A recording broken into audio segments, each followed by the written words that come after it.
membahas tentang Ismail, Anda akan kecewa.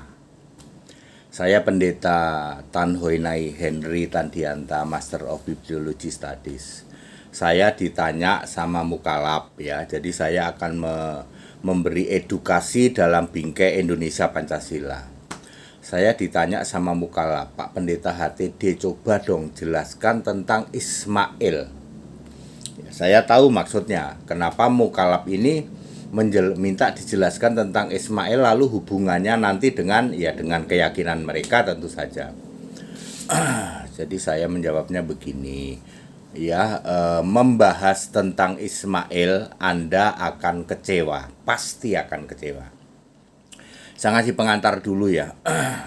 Saya sudah tahu tentang Ismail ini sudah lama. Ini sama persis dengan bagaimana saya membongkar Yahudi. Yang bisa membongkar Yahudi cuman HTD.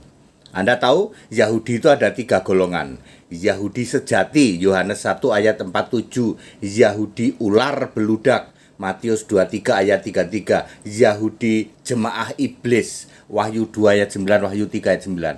Yang bisa membongkar begini cuman HTD. Ya, yang bisa membongkar bahwa Tanak itu njiplak perjanjian lama cuman HTD. Di luar sana dikoar-koarkan perjanjian lama njiplak Tanak, kebalik yang benar Tanak njiplak perjanjian lama. Ada ayatnya, ada. Itu yang saya bongkar tentang Yahudi. Makanya Yahudi tidak ada yang berani debat sama HTD. Mana ada Yahudi yang berani debat? Ya. Istilah ular beludak sama jemaah iblis saja Anda sudah langsung down. Oh, ternyata Yahudi itu jemaah iblis ya. Ada Yahudi Kristen itu disebut Israel sejati.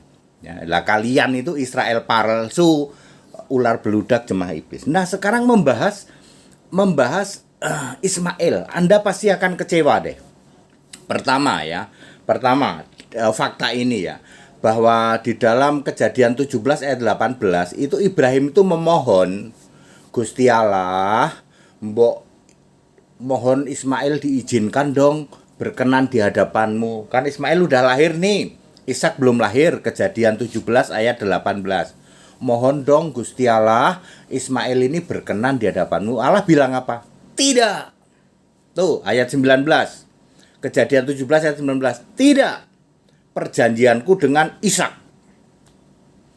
Allah membuat perjanjian dengan Ishak. Ya, Anda pasti kecewa. Ternyata permohonan Abraham ditolak. Tapi ya, Ismail tetap dijadikan bangsa. Terus yang kedua, Anda harus membaca dalam Kejadian 21 ayat 12. Yang disebut keturunanmu Ibrahim adalah dari jalur Ishak. Jadi Ismail ini ya cuman anak lah. Anak apa? Ya anak hasil anu dengan babu. Anda kecewa loh. Makanya belum nanti Kejadian 22 ayat 2 yang dikorbankan ternyata Ishak. Hal-hal yang tidak bisa Anda bantah. Ya. Terus, ayo. Ibrahim dan Ismail yang Anda sedang bahas itu kan yang makamnya di Arab toh. Ayo jujur aja. Iya Pak, padahal Abraham dimakamkan di Makpela, Ismail dimakamkan di Makmela. Kejadian 25 ayat 9 itu soal Abraham, Kejadian 25 ayat 17 tentang Ismail. Jadi Ismail yang kamu ingin bahas ini itu Ismail yang Arab. Ismail Arab, Ibrahim Arab. Nggak ada hubungannya dengan Alkitab, kamu akan kecewa.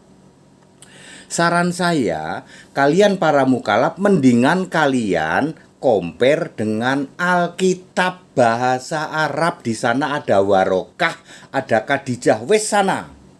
Sebenarnya aku bisa jelasin, tapi kan nggak etis kalau aku yang jelasin. Kalian aja yang nyari sana. Mengkompar keimananmu dengan Alkitab bahasa Arab itu ada harapan. Kalau di situ ada harapannya sangat besar, 90 lebih. Kalau Anda mau menggali Alkitab bahasa Arab, nanti Anda baru tahu ini lebih cocok ini daripada kita ngutik-ngutik Alkitabnya orang Kristen ya. Ya Alkitab Arab kan Kristen juga, tapi kan beda kalau Arab. Ya. Kan pemahamanmu kalau Arab itu wis kono wis itu urusanmu. Tapi bagaimanapun saya akan menjawab ya. Kan Anda bertanya tentang Ismail ya, siap-siap kecewa ya. Siap-siap kecewa. Apalagi Galatia 4 ayat 25 ternyata ibunya Ismail yang namanya pembantu Hagar ini masih sering didatengin oleh Ibrahim. Buktinya punya anak lagi, nggak cuma Ismail. Kamu baca Galatia 4 ayat 25, ternyata anaknya Hagar itu nggak cuma Ismail. Diem-diem si kakek-kakek ini, kakek tua ini Ibrahim ini kan umurnya ada, Ishak lahir aja 100 toh. Masih rajin mengunjungi ya babu, tapi kan lebih muda, lebih kinyis-kinyis. Jadi ya Ibrahim yang ngumpet-ngumpet kalau Sarah udah nggak punya anak lagi, cuman Ishak doang. Ya dia kesana lagi lah. Buktinya Galatia 4 ayat 25, nggak pernah ada yang tahu nih ya. Ternyata Ismail punya adik. Anda pasti kecewa. Ismail punya adik ternyata. Ternyata ya babunya Ibrahim ini ya ternyata ya masih rajin dikunjungi. Terus yang disebut keturunan Ibrahim itu Ishak. Kejadian 21:12. Kamu pasti kecewa. Anda mau tolong dong Ismail. Ibrahim aja sudah memohon sama Gusti Allah. Gusti Allah mbok Ismail dong yang berkenan. Kejadian 17:18. Gusti Allah bilang no way. Kecewa Anda pasti ya. Saya tahu nanti ujung-ujungnya kan keyakinanmu toh. Keyakinanmu Ismail lalu menurunkan Kedar menurunkan Arab. Kan itu arahmu. Tapi mbok tolong di cross check. Ismail yang kamu harapkan adalah Ismail ngarab. Ibrahim yang kamu harapkan Ibrahim ngarab yang makamnya ada di Arab. Sedangkan Alkitab menulis makam Ismail maupun makam Ibrahim ada di Makpela. Kejadian 25 ayat 9 itu untuk Ibrahim, ayat 17 untuk Ismail. Jadi very clear, dari sini very clear. Saran saya yang ada harapan itu kalau kamu berani. Ini kenapa saya nyebut berani? Para mukalaf, kalau kamu berani mengkompar dengan Alkitab bahasa Arab. Wes di sana kalau berani. Ya kalau saya berani, saya sudah tahu. Yakin Pak Dede? Iya, aku bisa jelasin sebenarnya ya. Sebenarnya aku bisa jelasin kok ya. Bagaimana dikompar dengan Alkitab bahasa Arab. Ya, memang siap-siap kecewa kalau Anda membahas tentang Ismail. Lalu Yesus berkata begini, Abraham, Ishak, Yakub dan semua nabi masuk dalam kerajaan Allah. Lukas 13 ayat 28. Kenapa Abraham, Ishak, Yakub sering disebut? Di perjanjian lama juga begitu, misalnya Keluaran 6 ayat 3. Aku Allah Abraham, Allah Ishak, Allah Yakub. Ayo. Kenapa sering disebut? Karena itu 3 nabi pertama, nggak pernah tahu toh kamu. Kenapa disebut Abraham, Ishak, Yakub? Ini 3 nama nabi pertama yang dipilih oleh Yesus adalah Abraham, Ishak, Yakub. Ismail nabi atau bukan? Anda siap-siap kecewa. Ismail bukan nabi, mohon maaf. Bukan nabi yang dipilih Yesus. Anda harus siap-siap kecewa kalau membahas Ismail. Kalau kami tegas. Nabi pertama, 3 nama pertama nabi adalah Abraham, Ishak, Yakub. Makanya selalu disebut itu di perjanjian lama juga disebut, di perjanjian baru disebut oleh Yesus. Abraham, Ishak, Yakub dan semua nabi masuk dalam kerajaan Allah. Maksudnya Abraham, Ishak, Yakub itu nabi dan nabi-nabi yang lain. Kalau Allah itu pasti bisa jamin selamat nabi, nggak pernah ada doain ya. Ya. Kita nggak pernah mendoain Nabi ya biar masuk surga ya. Siap-siap kecewa kalau Anda membahas tentang Ismail. Itu Bapak Ibu Saudara, saya mengedukasi dalam Bingkai Indonesia Pancasila. Saya itu sebenarnya ya kasihan kepada para mukalaf. Betul-betul kasihan ya. Anda itu pengen mencari-cari tapi salah sasaran. Ingin cari nubuatan Nabi ya. Ulangan 18, 15, 18 dikutik-kutik ya. Maleakhi 4 ayat 5 dikutik-kutik, siapa tahu nyangkut ya. Kan saran saya compare dengan Alkitab bahasa Arab. Sana ke Alkitab bahasa Arab. Nanti kalau nggak jelas tanya HTD. Misalnya soal syahadat, misalnya soal ya udah banyak yang lain lah. HTD lebih tahu sebenarnya, lebih tahu saya. Saya ngerti benang merahnya. Ini fakta ya, yang bisa membongkar Yahudi siapa? HTD doang. Di luar sana 200.000 PDT Ya, mereka meyakini ya toh, Yahudi itu dasarnya kekristenan. Yahudi Tanak, salah, kebalik. Perjanjian lama. Firman Yesus itu perjanjian lama, bukan Tanak. Tanak itu versi palsunya. Bisa dibongkar sama HTD? Bisa. Makanya nggak ada orang Yahudi berani debat sama HTD. Nggak ada yang berani. Ketahuan HTD hafal bener ini ayatnya nih.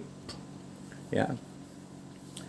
Termasuk kodek, kodek Sinaiticus itu diambil dari tempat pembuangan sampah. Saya menyebutnya begitu saja ya, karena itu kitab-kitab yang dulu ditulis oleh entah berantah ya. Itu kan Alkitab asli Kristen itu kan ditulis oleh nabi dan rasul, disimpan oleh keturunan nabi dan rasul. Lalu mereka coba menulis gitu ya, dari denger-denger gitu.